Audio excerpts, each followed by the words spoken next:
Unless otherwise indicated, Ratchet Book Club is intended for a mature audience. Viewer discretion is greatly advised.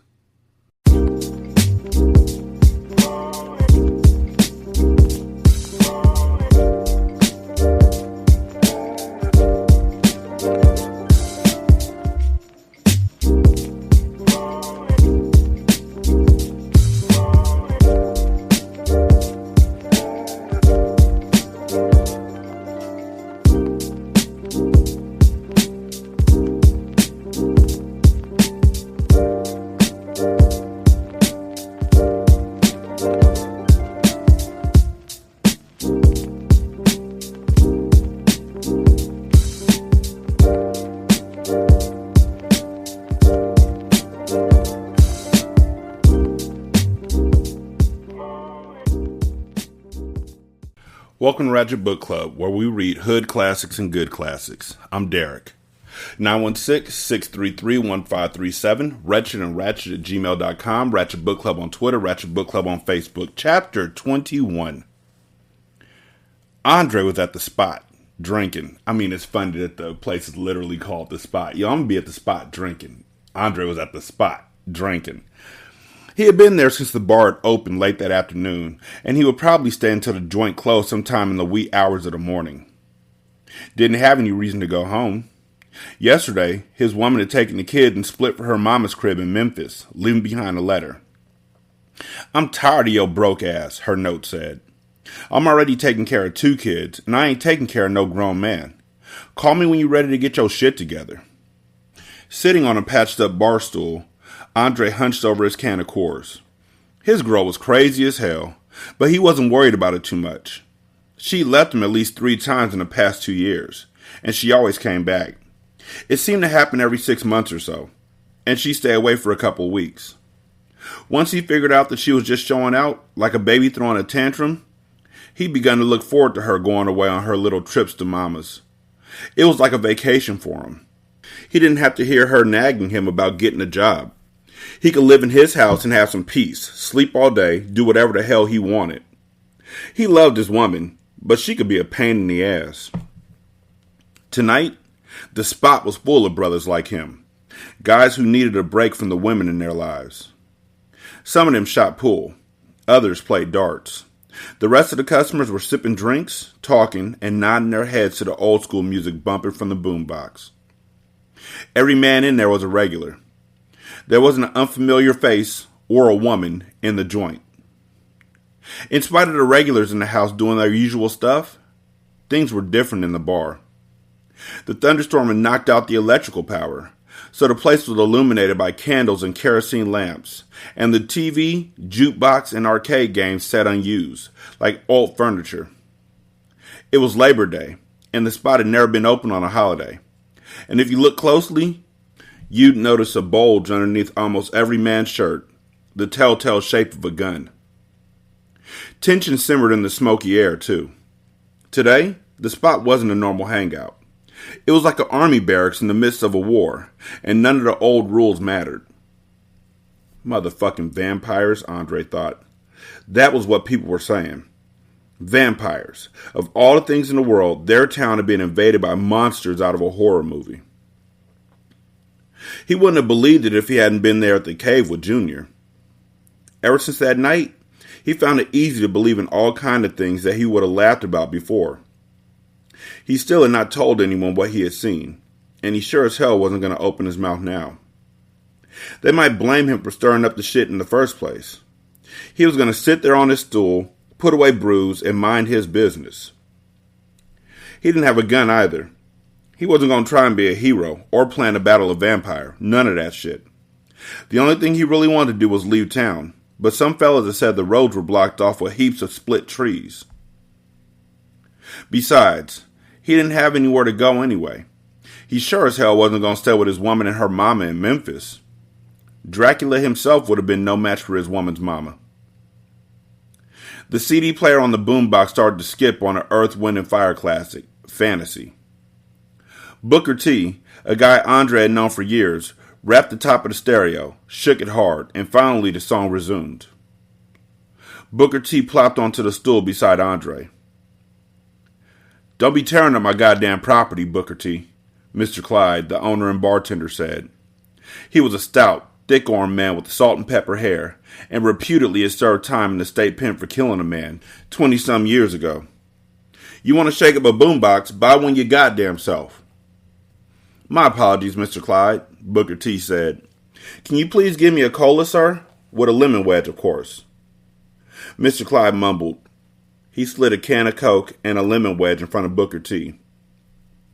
Booker T's apologetic tone didn't surprise Andre. Mr. Clyde didn't take any shit in his joint. Andre had seen the old guy throw out many a nigga. Booker T sipped his drink.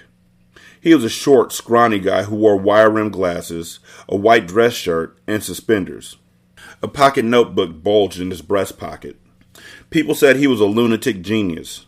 One of those cats who was so smart he couldn't lead a regular life. Andre usually saw the guy walking the streets at all times of the day, muttering to himself and staring at things like trees and rocks and birds for hours, and scribbling endlessly in his tiny notebook. A regular at the spot, Booker T always played darts and drank cola with a lemon wedge floating inside. "What do you think of what's going on down here, Andre?" Booker T said. "Do you believe the story about vampires?" Andre shrugged. "All I know is, once the sun goes down, I keep my black ass indoors." "Then you believe it?" "It doesn't matter whether I believe it or not. Folks been disappearing. Mad dogs been biting niggas. That's all I need to keep my ass inside till it blows over." Booker T reached into the bowl of peanuts, popped a couple of nuts into his mouth. Sorry. "Andre, this is a conspiracy engineered by the government. They're testing a virus on us, a biological weapon. Mason's Corner is a testing ground for a new strain of supervirus." "You read that in a book somewhere?" Andre said. Booker T guffawed as if Andre had asked the dumbest question in the world. "No, I didn't reach this conclusion by reading a book. Don't you understand that book publishing in this country is manipulated by the government? I reached this conclusion through my field research." He tapped the notebook in his shirt pocket and smiled smugly. Andre wanted to wipe that self-satisfied smile off Booker T's face by telling him what had happened at the cave, but he kept his mouth shut. Let the crazy nigga believe whatever he wanted. "It ain't no goddamn government conspiracy," Mr. Clyde said. He rested his meaty, tattooed forearms on the counter. "You need to take your goddamn nose out that notebook, Booker T. There's some supernatural shit happening here. Goddamn demons, man. Only God can save us. You can't do no research on that." Booker T shook his head sadly. When under duress, our people turn to the comforting bosom of primitive superstition and childish wish fulfillment. "Watch your goddamn mouth, boy," Mr. Clyde said. "You won't be spitting out them big words when you picking up your teeth off the floor." Andre laughed. "You better watch it, Booker T." Booker T waved his hand as if it didn't matter. "Please, indulge my curiosity, Mr. Clyde. If vampires are overrunning our town, how did it begin? Did they fall out of the sky?" "There's one of them master vampires out there somewhere," Mr. Clyde said. He looked at the windows, which were veiled against the night. Anxiety glimmered in his eyes. "Just like in the movies, an old goddamn vampires come to town and started shit." Booker T rolled his eyes, but Andre was quiet. Mr. Clyde's probably more right than he thinks, Andre thought. He remembered the mysterious man in black he had seen at the cave, who could move faster than Andre could blink. He shivered. Quickly, he grabbed his beer and chugged the rest of it. As Andre was about to ask for another brew, the front door banged open, bringing the howl of the cold wind, a rustling wave of dead leaves, and the biggest man he had ever seen in his life. The man was at least 7 feet tall, with a powerful build, like a giant football linebacker. He wore a black shirt that seemed barely able to contain his wide shoulders, black jeans, and gleaming black boots. His skin was a deep cocoa brown, his hair was bald, and his eyes were utterly black, like pits leading straight to hell. Silence clutched the room in a vice grip. Every man in the joint froze, mouths agape. Andre held his breath. The man's gaze swept throughout the bar, and Andre had the feeling that in one gaze, this guy sized up all of them and made a decision. He stepped across the threshold. Shadows flitted across him like bats. "My name is Diallo," he said. His voice was deep, yet he spoke in a low tone that carried clearly throughout the place. "I'm seeking soldiers. I can use each of you, but I'll kill any that do not submit. Which of you men will avert death, join my army, and taste true freedom?" A pause. Then, almost as one, the men drew their guns and aimed at the man who called himself Diallo. He's the big dog vampire, Andre thought, wishing that he had a gun too. He was willing to bet his life that this was the motherfucker that they were just talking about. The guy oozed evil power. Booker T flipped out a pocket knife. Andre almost laughed, but he didn't have a weapon at all for himself.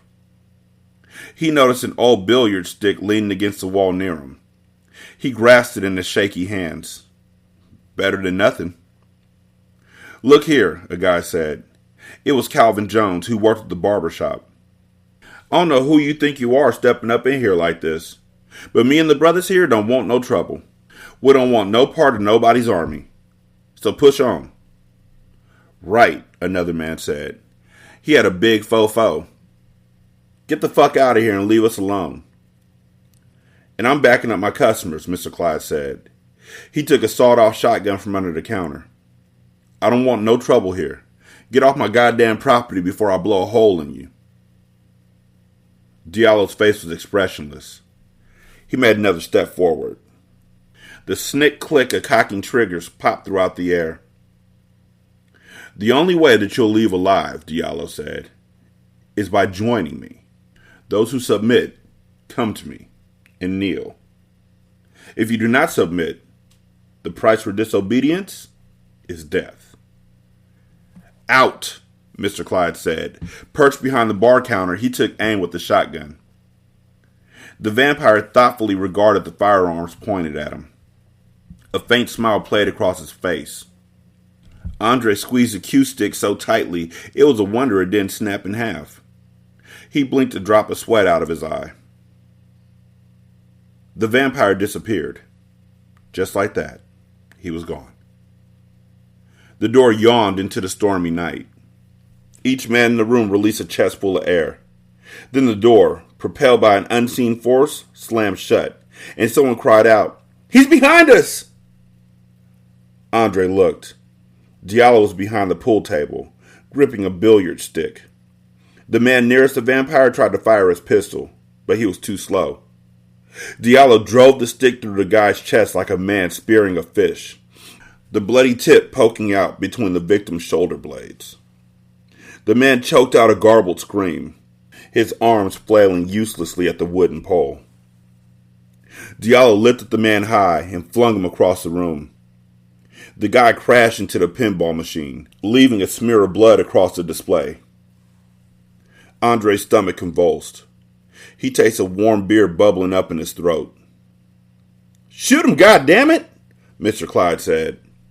Andre covered his head and dropped to the floor. Mr. Clyde's shotgun boomed. More guns fired as the men attacked the monster. Bullets hammered Diallo, but he did not fall, stumble, or bleed. The bullets seemed to bounce off his body. Crouched, Andre could see the floor around Diallo. Rounds rained to the hardwood. He had to get out of there. That was the only way he could survive. Across the room, Diallo grabbed the edge of the pool table. He flipped it across the floor as though it weighed no more than a dinner plate. It slammed against the wall, billiard balls flying, and the men tried to scatter out of the way. But one of the men got trapped between a wall panel and the pool table, and Andre swore he could hear the sound of the man's chest being crushed under the weight. The guy's scream ripped through the air. Andre rose higher. He was about to make a run for the door, when a beeline of men got there before him and tried to open it. But it wouldn't open. Somehow, Diallo had sealed the door. I'll go to the back, Andre thought. The hallway behind him was as dark as a snake's throat. 3 men rushed Diallo at once.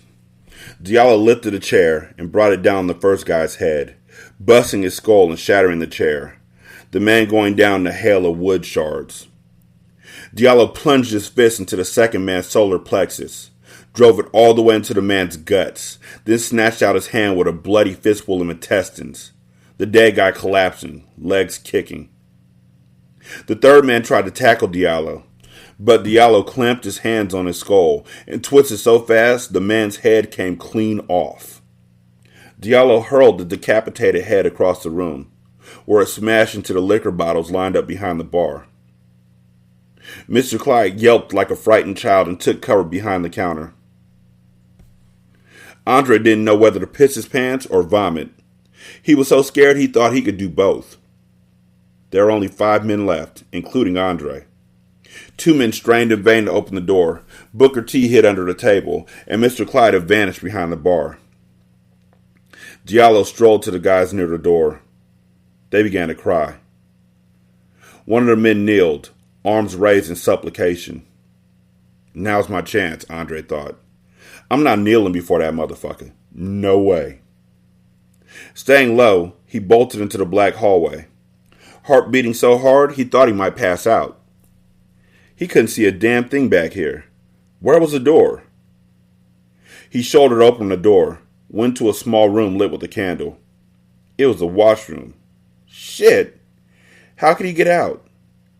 He saw a square window high up on the wall, but the window was too small for him to squeeze through it. He had to find another way. He ran into the hall.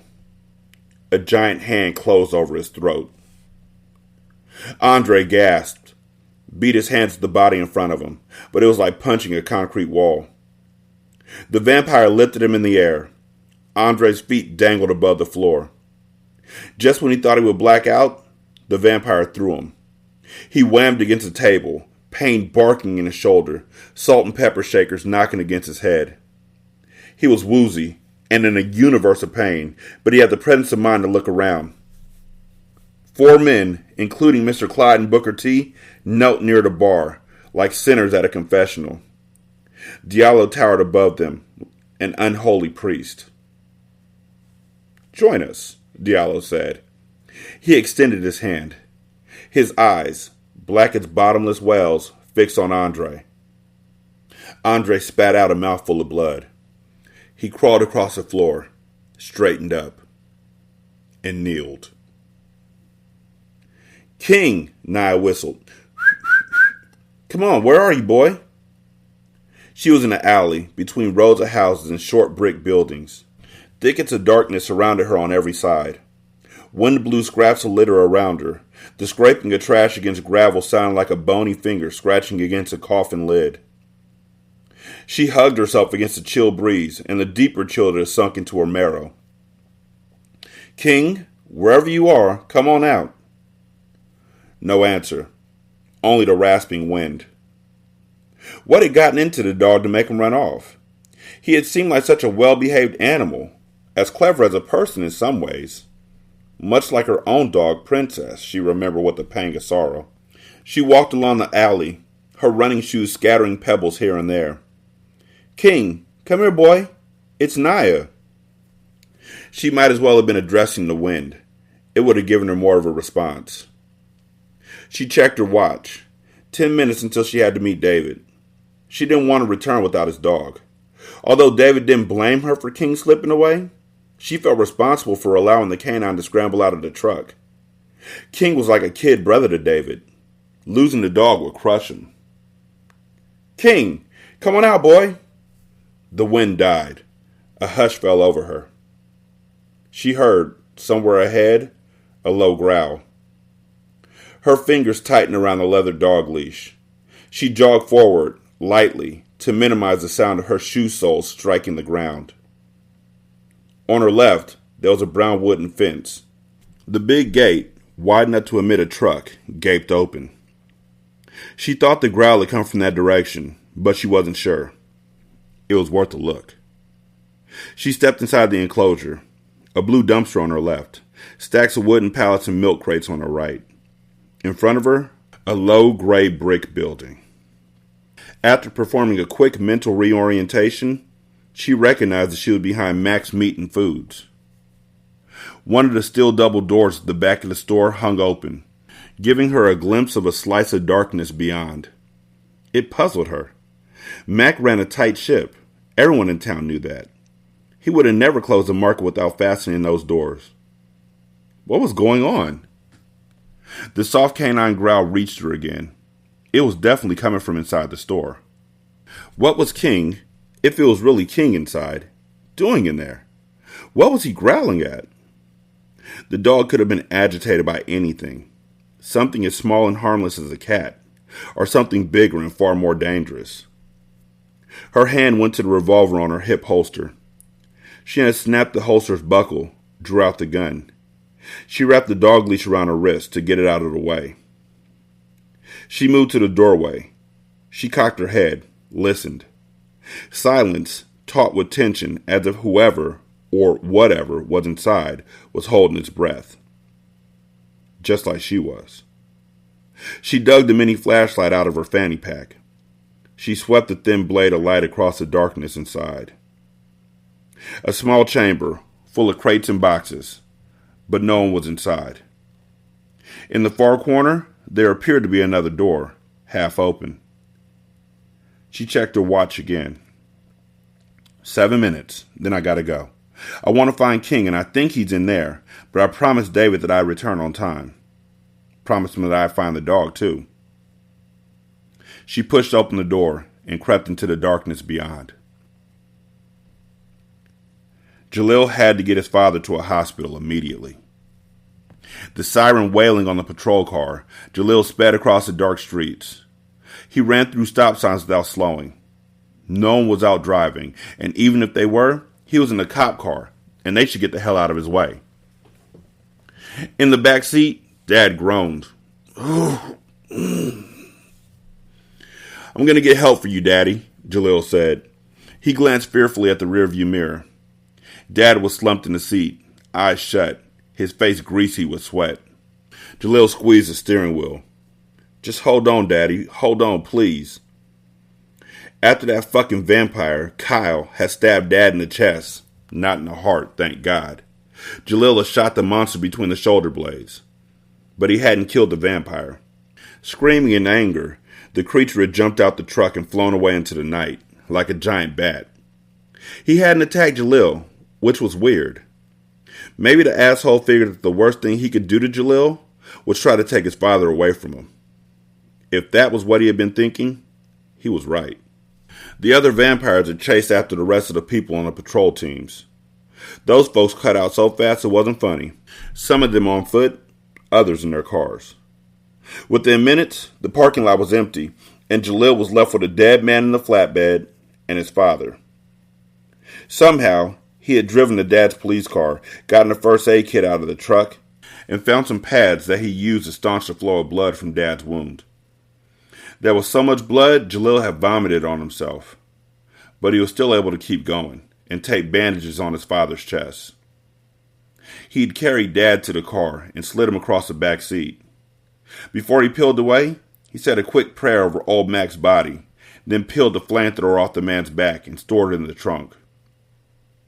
On the walkie-talkie, he tried reaching the other team members so they could tell him where he could find Dr. Green, but no one answered him. He wouldn't have been surprised if everyone had split town, the cowards. He was on his own. He didn't know how he kept going in the face of all this misery and madness. He felt as though he were in a feverish daze or in a really bad dream. He pushed the car hard. It pissed him off that the bloodsucker bastards had taken over the hospital in Dark Corner, but there was nothing he could do about it. Outside of town, the nearest medical center was in Hernando, about 15 minutes away, when driving the speed limit, that is. He wanted to get there in half the time. He swerved on the main street at high speed. The tire squealed, and the car tipped to the side slightly, but he didn't roll over. On the straightaway road, he blasted the gas pedal. The engine cried out like a horse popped with the whip, and the vehicle rocketed forward. The fastest way to Hernando was to take Main Street to the Interstate 55 North exit, then zoom 10 miles down the highway. The 155 exit was just past the bridge that spanned the Coldwater River, only a mile or so ahead. Dad groaned again, softer this time, weaker. Hang on, Daddy, Jalil pleaded. Oh, God, he just couldn't think about Dad not making it. Couldn't. Wouldn't. But Dad had lost so much blood. It was like someone had dumped a bucket of red paint on him. He's going to make it, Jalil muttered to himself. That was it. End of story. Period. Ahead, the metal bridge floated into view. He rammed the accelerator to the floor. The speedometer ticked to 85, 90, 95, 100. Hunched over the trembling wheel, he ground his teeth so hard that his jaws ached. 110. The bridge was only a couple hundred feet away. Then he saw something unbelievable. Oh, fuck! He frantically mashed the brake pedal. The car screeched, skidding to a delayed stop that carried him a quarter of the way across the bridge. If he had rolled only 20 feet farther, he would have been dead. Because the bridge had been torn in half. Beyond his side, the support beams had been scorched and twisted, and the roadway was split as if karate chopped by a giant. The mangled road dropped steeply into the river below. Jalil hammered the steering wheel. Shit! Shit! Shit! He knew what had happened. That fucking vampire Diallo. He had done this somehow. He had probably thrown lightning bolts at the bridge like it was Zeus or something. Shit! His eyes getting watery, he slammed into reverse, rolled off the bridge and back onto Main Street. He switched off the siren. He looked over the seat to check his dad. Dad was unconscious, and he wasn't moaning anymore, but his chest rose and fell slowly. A good sign. It could be worse. Just keep hanging on, Dad, Jalil whispered. But what was he going to do now? Without access to 155, he'd have to do a bunch of winding country roads to get to Hernando. And that damn vampire had probably blocked those routes too. He was a slick bastard. Think, man, Jalil ordered himself. He remembered that Dad had advised him to call David Hunter if anything bad happened. He didn't know what Hunter could do to help him, or if Hunter was even around, but it was the only decent option he had left. The cell phone was stashed in the cup holder. Thankfully, Dad had programmed Hunter's cell number in the phone. I hope he's not gone too, Jalil thought, pressing the button to dial the number. It seemed like everyone else was. For once, Jalil had a stroke of good luck. David Hunter answered on the first ring. Darkness rendered the grocery store, a place where Naya had shopped frequently over at least the past 10 years, as unfamiliar and mysterious as a moon cavern. Her miniature flashlight did little to alleviate the feeling that she had wandered into a strange new realm. She had crossed the storage room without incident and entered the main floor of the market. She was at the back of the shopping area. On her left, there were 6 dark aisles. On her right, the produce area, the open-air coolers filled with cantaloupes, lettuce, watermelons, oranges, bananas, tomatoes, and other items. The store was crypt silent. She edged to the first aisle, swept the flashlight beam across it. Nothing but shelves packed with cereals, pastas, grits, rice, and more. She knew the contents of the shelves like she knew the inside of a cupboard at her own house. She moved forward to the next aisle. No one was there either. At the end of the third grocery aisle, she spotted King. He was at the end of the row, positioned behind a revolving rack full of packets of Kool-Aid. The dog appeared to be hiding from someone. When her flashlight beam touched King's flank, he looked back at her, big brown eyes shining. But the dog did not move. He turned back to whatever had captured his attention. What was he doing up there? She had never seen a dog behave so oddly. But the dog's obvious alertness to danger nearby had made a ball of ice form in her stomach. The iciness spread from her stomach and throughout her limbs until her entire body was chilled. She lowered the flashlight. Clutching the revolver, she lightly tread across the aisle, stopping just behind King. She rested her hand on his furry back. His muscles were bunched up. "What's wrong, boy?" she whispered. "What's bothering you?" King peered through the rack and whined. He licked her fingers. His tongue was like sandpaper. She peeked between the bars of the rack. It gave her a peephole view of the meat department, which occupied the whole wall on the east side of the store.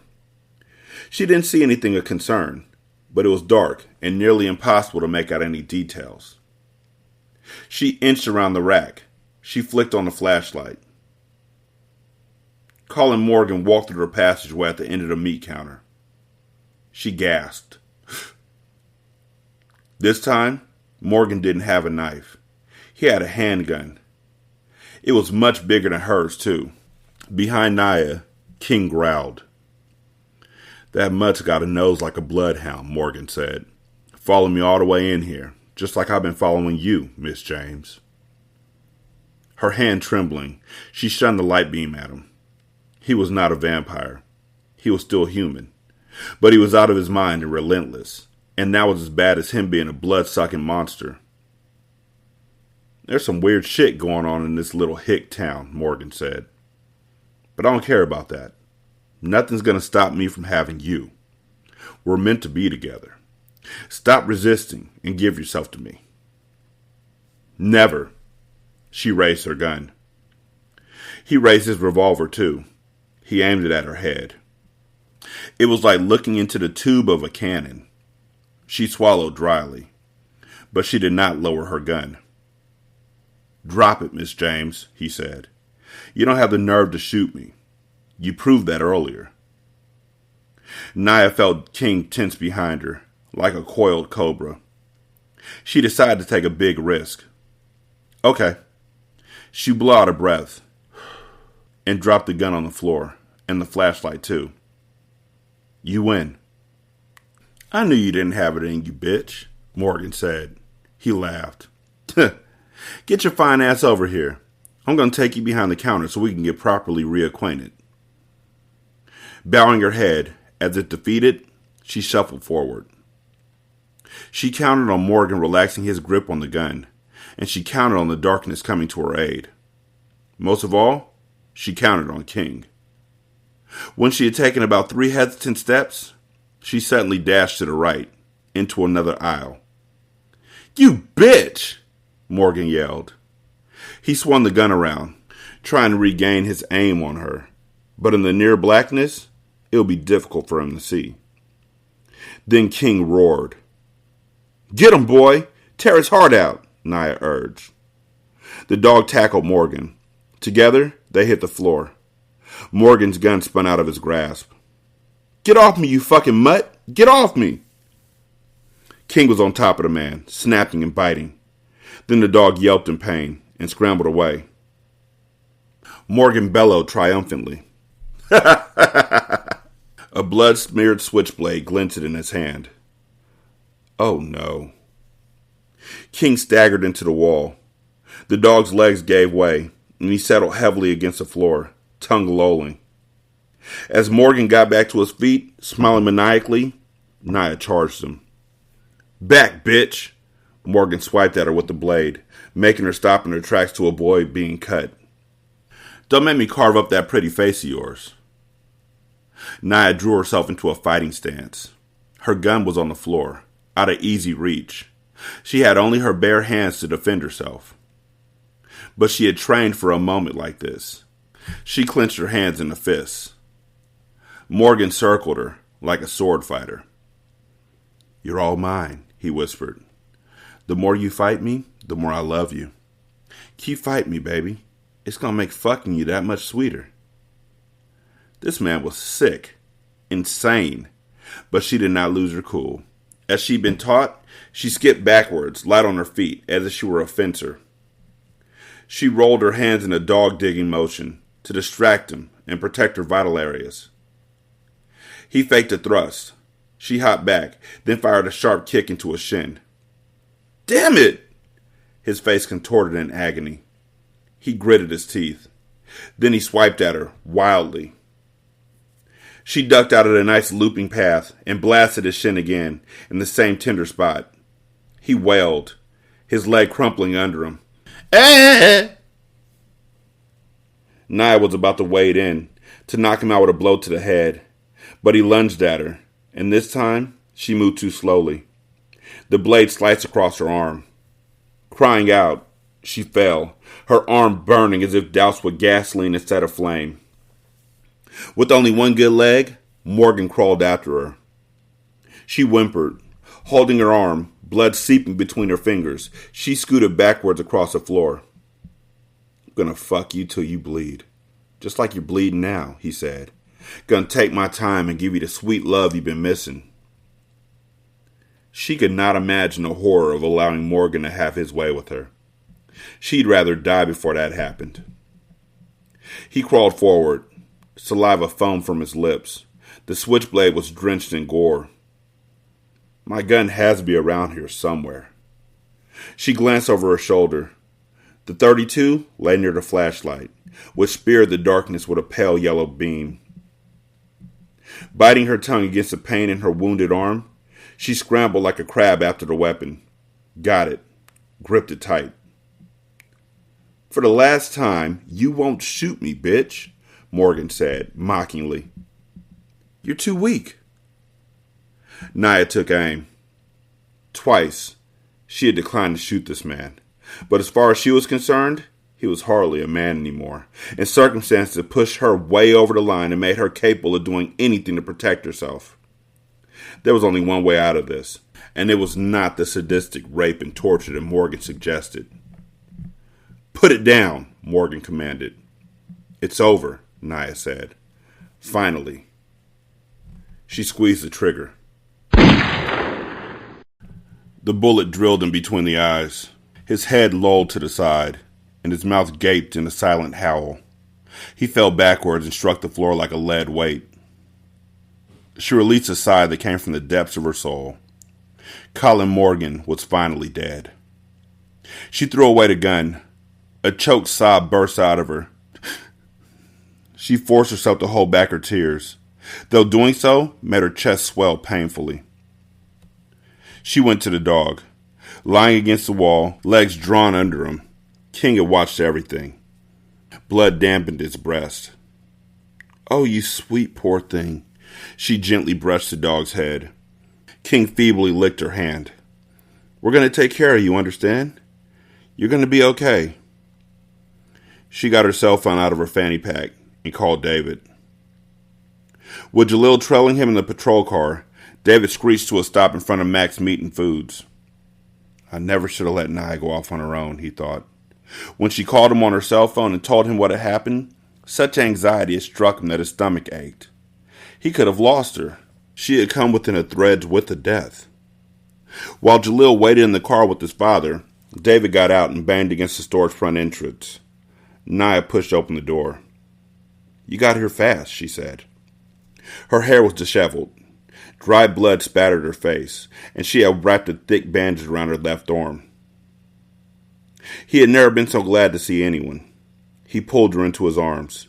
She squeezed him, digging her fingers into his back. God, I'm so glad you're okay, he said, his face buried in her hair. How are you feeling? Awful, but glad I'm alive. I found King. He saved my life, David. They went inside.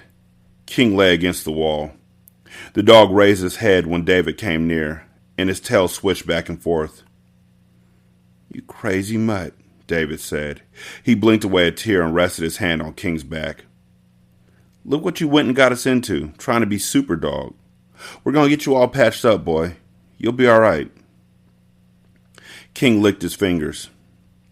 Nia knelt beside them. I moved Morgan's body. I dragged it into the meat freezer behind the counter. She shook her head, sighed. I killed a man, David. It was in self-defense.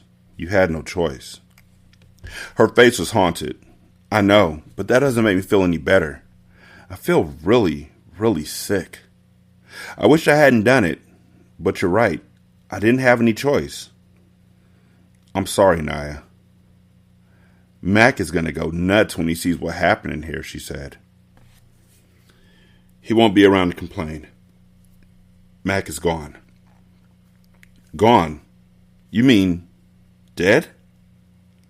He nodded slowly. Jalil told me. Kyle and his army of vampires, they were too much for him. The patrol teams are gone. Everyone was either overwhelmed in the fight or said to hell with it and ran away to save themselves. We're on our own. Me, you, Jackson, and his son, she said.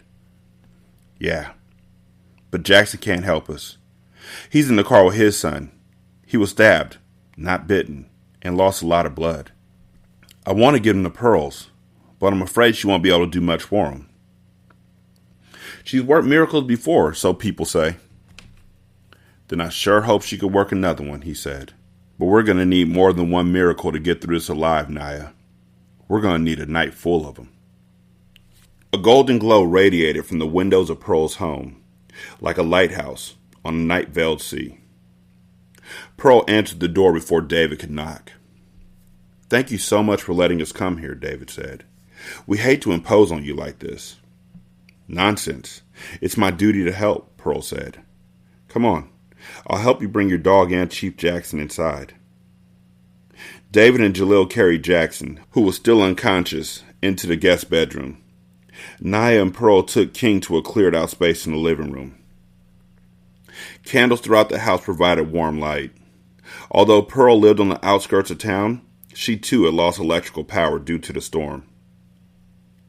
Pearl attended to Jackson, while David worked on King. Because David had taken a first aid class for dog owners a couple of years ago and had treated King for minor injuries in the past, he competently administered care to the dog. Fortunately, he had the foresight to always keep a canine first aid kit in the truck, too. He gave King a small dose of Benadryl to help him relax. Then he used scissors to trim the fur around the knife wound. The blood had clotted, a good sign, and the cut did not appear deep or to have touched a major organ. David cleaned the wound, using a mild soap and warm water. Then he applied a telfa pad, which he had coated with neosporin. He added 2 more layers of bandaging, securing the final layer with tape. There. All better now, Mr. King, David said. King blinked sleepily. The Benadryl would keep him drowsy for a while. David went to check on Jackson. In the bedroom, Pearl sat at Jackson's bedside, and Naya and Jalil sat on chairs that surrounded the bed. David knelt beside Naya.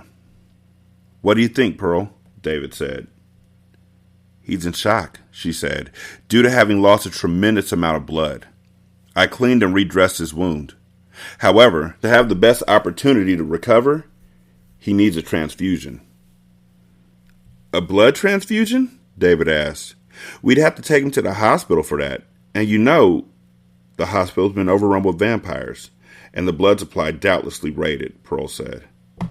I understand that the circumstances are not in our favor, David. I'll do the best I can. What if we take him to another hospital? Naya said. There's one in Hernando. It's only a 15-minute drive. We can't leave town, Jalil shook his head. I tried. The bridge is torn up, and I bet the other roads out of here are blocked too. They thought of everything, man. He sniffled, wiped his nose angrily with his blood-stained shirt. My dad, he's not going to make it, is he? I've witnessed many miracles in my life, child, Pearl said. He held Jalil's hands. Please, keep hope. Pearl resumed her healing treatment, which she called Reiki. Her eyes closed, her face serene yet concentrated. She slowly moved her hands across Jackson's body, keeping her palms balanced above his skin. Reiki, she said, was simply a method of channeling and directing life force energy. In the absence of high-tech medical equipment and a staff of doctors, it was the most powerful technique at her disposal. As David watched, he thought about the irony of Jackson's condition. He needed a blood transfusion in the midst of a vampire attack, for God's sake. If they merely took Jackson into the fray of battle, he was sure the vampires would be willing to share a little blood. Not funny, he thought. Rain rapped against the windows. The storm clouds had finally begun to shed their burdens. Occasionally, A strong wind buffeted the house, like a punch thrown by a furious spirit. How long would it be before the vampires located them? Surely they were searching. The fiends would not rest until they had found them. He looked away from the window. Naya rose out of her chair. "Pearl, can I use your bathroom?" Naya said. "I need to clean myself up." Pearl turned, her hands hovering over Jackson's chest. "Of course. You'll find towels in the cabinet underneath the sink." Her dark eyes went to David. "Make yourselves at home. There's some tea I've already brewed in the kitchen, and food if you're hungry. I'll be treating Chief Jackson for quite some time." "Thank you," David said. "Jalil, can I get you anything?" "No," he said quickly. "I'm staying in here." That kid is tough, but he's held together with thin wire right now, David thought. He wished he could do something, but there was nothing he could do. All he could do was be prepared to step in and be a friend for Jalil, like he had promised Jackson that he would. Jackson's features were slack and peaceful. Gone was a melancholy expression that habitually dragged down the police chief's face, making him look 20 years older. But David found the man's placid countenance disturbing. He looked like a dead man on display in a coffin. 916-633-1537. Wretched and Ratchet at gmail.com. Ratchet Book Club on Twitter. Ratchet Book Club on Facebook. You can leave a review on Podchaser. Copy and paste that into Apple Podcasts. And then copy and paste that into Good Pods, the app. Thank you to everybody who's left a review on each. I greatly appreciate it. To those who haven't, go ahead and leave a review. I don't know what exactly it does, but, I like to read what you think. Honestly. More than anything else, I like to read what y'all think about what I'm doing. You can donate to the show at patreon.com/single simulcast or at buymeacoffee.com/sscast or at the Good Pods app. Thank y'all so much for listening. I greatly appreciate it. Y'all be good. I'm going to holler at you later. Peace.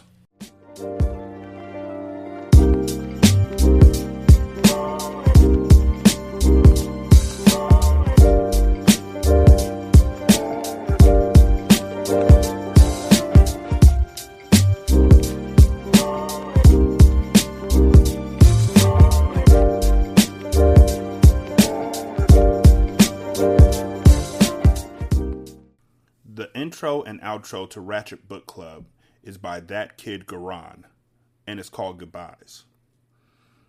You can email him at tkgbeats94@gmail.com for more information on how to lease this beat. This is Single Simulcast.